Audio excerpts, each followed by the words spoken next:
สวัสดีค่ะทุกคน ยินดีต้อนรับสู่ Talk Tazy เล่าซีรีส์วันนี้เราจะมาเล่าตอนที่ 1 ของโอชิกับโจชินินาริมาชิเตะ Full Throttle ซีรีส์ที่แฟนคลับต้องใจเต้นเมื่อโอชิสุดรับกลายมาเป็นประธานบริษัทคนใหม่เรื่องราวจะเป็นยังไงไปติดตามกันได้เลยเรื่องราวเริ่มต้นเมื่อมินามิไอเธอทำงานอยู่ในบริษัทแฟชั่นทากาชิโร่เทรดดิ้งในตำแหน่งเลขาส่วนตัวของประธานบริษัทเช้าวันนั้นมินามิเดินเข้ามาในห้องทำงานของประธานอย่างคุ้นเคยเธอเตรียมเอกสารตารางงานและสิ่งที่ต้องทำทั้งหมดให้เรียบร้อยก่อนที่ทาคาชิโร่เคทาโร่จะก้าวเข้ามามินามิก็เริ่มรายงานตารางงานแล้วบอกสิ่งที่ต้องทำทันทีคำแนะนำของเธอเหมือนจะตรงใจไปเสียทุกอย่างจนเคทาโร่ถึงกับเอ่ยปากชมว่าเธอช่องรู้ใจเกินกว่าที่เลขาคนหนึ่งจะทำได้ฮิมุโระชุนนักแสดงหนุ่มที่กำลังมาแรงกำลังถ่ายทำละครอยู่ในกองถ่ายที่เต็มไปด้วยบรรยากาศคึกคักระหว่างพักเบรกทาเทรุผู้จัดการส่วนตัวของเขาก็เดินเข้ามาหาพร้อมรอยยิ้มก่อนจะบอกข่าวดีว่าน้ำหอมที่ชุนเป็นพรีเซนเตอร์ได้ต่อสัญญากับเขาเรียบร้อยแล้วแถมละครที่เขาเล่นอยู่ก็ดูมีแววว่าจะประสบความสำเร็จมากขึ้นไปอีกจากนั้นทาเครุก็ยื่นนิตยสารเล่มหนึ่งมาให้ซึ่งมีภาพของเขาอยู่เด่นชัดบนปก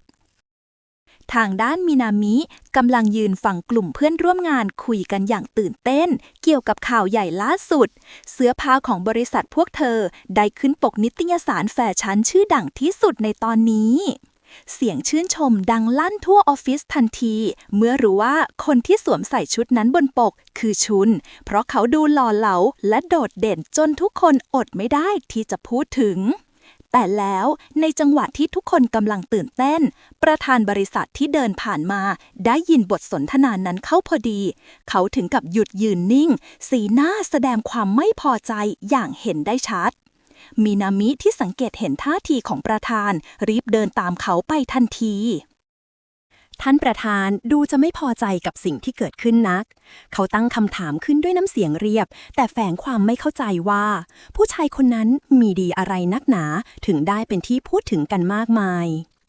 มินามิตอบกลับไปอย่างสุภาพว่าตอนนี้เขาเป็นดาราที่โด่งดังมากซึ่งอาจเป็นเหตุผลที่ทำให้ทุกคนตื่นเต้นกับข่าวนี้ท่านประธานหันมามองมินามิอย่างจริงจังพร้อมตั้งคำถามขึ้นอีกครั้งว่าหรือว่าเธอเองก็ชอบเขาเหมือนคนอื่นๆมินามิรีบปฏิเสธทันทีเธอยืนยันชัดเจนว่าไม่ได้รู้สึกอะไรกับเขาเลยแม้แต่น้อยจากนั้นเธอเดินนำทางไปที่ลิฟต์คอยดูแลท่านประธานอย่างเต็มที่ก่อนจะส่งเขากลับไปท่าทีเหมือนจะไม่สบายของเขากลับทำให้มินามิรู้สึกกังวลขึ้นมาโดยไม่รู้ตัวแต่ก็คิดว่าน่าจะไม่เป็นไรหลังจากที่ท่านประธานกลับไปแล้วมินามิก็รีบออกจากบริษัททันทีจนเพื่อนร่วมงานหลายคนอดสงสัยไม่ได้ว่าทำไมเธอถึงดูรีบร้อนและลึกลับนักเธอเดินจ้ำอ้าวออกมาด้วยท่าทีที่เต็มไปด้วยความมุ่งมั่นมือหนึ่งถือกล้องไว้อย่างแน่นหนาเพราะเหตุผลที่เธอออกมาวันนี้ก็เพื่อไปติดตามผลงานของดาราที่เธอชื่นชอบที่สุดฮิมุโระชุนชายคนเดียวกับที่เธอเพิ่งปฏิเสธไปก่อนหน้านี้เองวันนี้เป็นวันที่มีการถ่ายละครของชุนร่วมกับเคอิจิและเปิดให้แฟนคลับเข้าชมได้ซึ่งมินามิรู้สึกภูมิใจมากเพราะเธอโชคดีที่จับฉลากได้มาเข้าร่วมในวันนี้ทั้งที่ต้องแข่งขันกับแฟนๆจำนวนมากระหว่างที่เธอกำลังชมการถ่ายทำมินามิรู้สึกหัวใจพองโตเมื่อเห็นด้านที่สดใสและน่ารักของชุนจนอดคิดไม่ได้ว่าถ้าเธอมีแฟนแบบนี้ก็คงดีไม่น้อยแต่เธอก็รีบดึงสติตัวเองกลับมาเพราะรู้ดีว่านั่นเป็นไปไม่ได้หลังจากการถ่ายทำจบลงชุนออกมาขอบคุณแฟนคลับด้วยรอยยิ้มที่เปล่งประกายอย่างมีเสน่ห์จนมินามิอดชมเขาในใจไม่ได้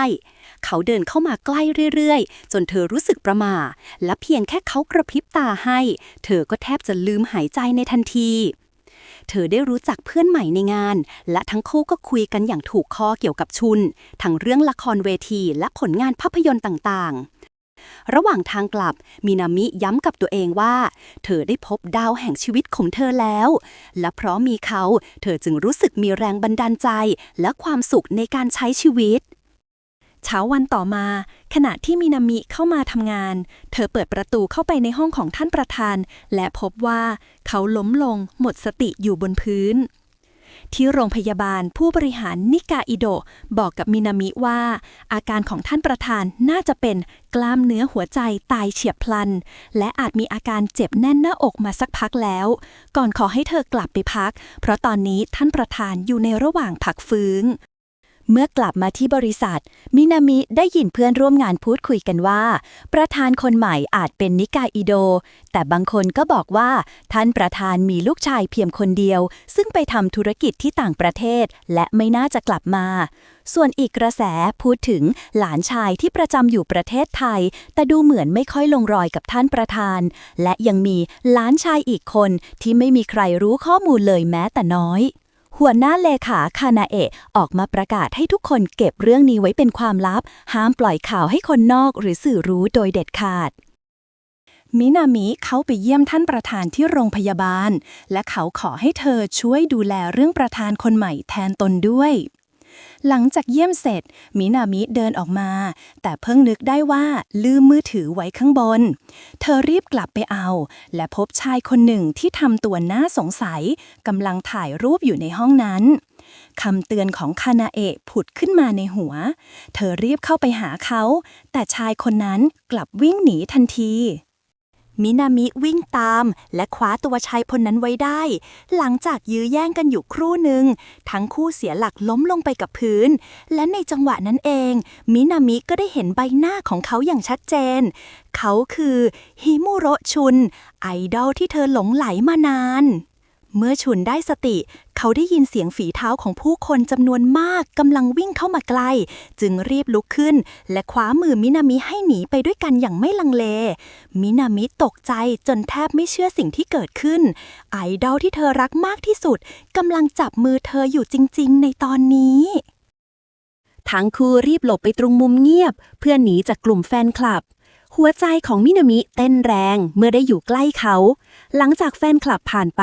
ชุนบอกว่าเขาไม่ใช่คนที่น่าสงสัยก่อนจะเดินจากไปบนรถชุนบ่นว่าเจ็บตัวเล็กน้อยผู้จัดการของเขาก็พูดอย่างโล่งใจที่เขาไม่ถูกแฟนคลับลุมขณะเดียวกันก็เอ่ยว่าที่แท้เขาแอบหนีออกมาระหว่างพักถ่ายงานมินามิที่กลับถึงบ้านโมโหตัวเองสุดๆที่เผลอไปทำร้ายไอดอลที่เธอรักที่สุดแม้จะสงสัยว่าเขามาที่นั่นทำไมแต่เธอก็อดคิดไม่ได้ว่าเขาต้องจำหน้าเธอได้แน่ๆและเรื่องนี้คงเป็นความอับอายที่ไม่มีวันลืมเธอคงไม่กล้าแม้แต่จะไปงานมีตติ้งอีกเป็นแน่เรื่องราวพาย้อนไปเมื่อ6 ปีก่อนตอนนั้นมินามิกำลังหมดไอเดียในการออกแบบชุดเธอจึงลองเปิดดูนิตยสารแฟชั่นเพื่อหาแรงบันดาลใจและนั่นเองที่ทำให้เธอได้เห็นชุนเป็นครั้งแรกเธอตัดสินใจไปดูละครเวทีที่เขาแสดงแต่เพราะแฟนคลับจำนวนมากเธอถูกชนจนหน้ากระแทกกระจกจนบวมแดงแต่เธอก็ยังดูการแสดงจนจบและด้วยความสามารถของเขาเธอก็รู้ทันทีว่าเขาคือดวงดาวของชีวิตเธอได้เข้าร่วมงานจับมือและด้วยใบหน้าที่บวมแดงเธอตัดสินใจใส่หน้ากากชุนถามเธอด้วยความห่วงใยว่าเป็นหวัดหรือเปล่าและเมื่อถึงเวลาที่เขายื่นมือให้เธอก็รีบคว้ามือเขาไว้ทันทีคำพูดของเขาที่ว่าไว้เจอกันใหม่พร้อมรอยยิ้มในวันนั้นทำให้เขากลายเป็นดาวนำทางชีวิตของเธอไม่นานโทรศัพท์ของมินามิก็ดังขึ้นพร้อมข่าวร้ายการแสดงของชุนถูกยกเลิกและแม้แต่ซีรีส์ที่ประกาศไว้สำหรับปีหน้าก็ถูกลบออกไปทั้งหมดเธอพยายามค้นหาข้อมูลแต่ไม่พบอะไรเลยความสับสนและสิ้นหวังเข้ามาแทนที่เช้าวันถัดมามินามิแทบไม่อยากจะใช้ชีวิตต่อไปเธอรู้สึกเหมือนดาวที่เคยนำทางหายไปจากโลกนี้แล้วคานาเอะเห็นสภาพเธอแล้วก็พอจะเข้าใจ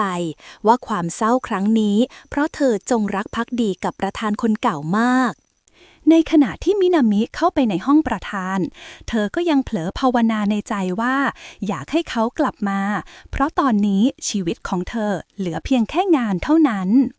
แต่แล้วเสียงเปิดประตูก็ดังขึ้นและคนที่ยืนอยู่ตรงนั้นคือชุน มินามิถึงกับงงว่าทำไมเขาถึงมาอยู่ที่นี่หรือว่าเธอกำลังฝันไปกันแน่แต่เมื่อเขาเดินเข้ามาใกล้เธอกลับถอยหลังด้วยความตกใจจนสะดุดล้ม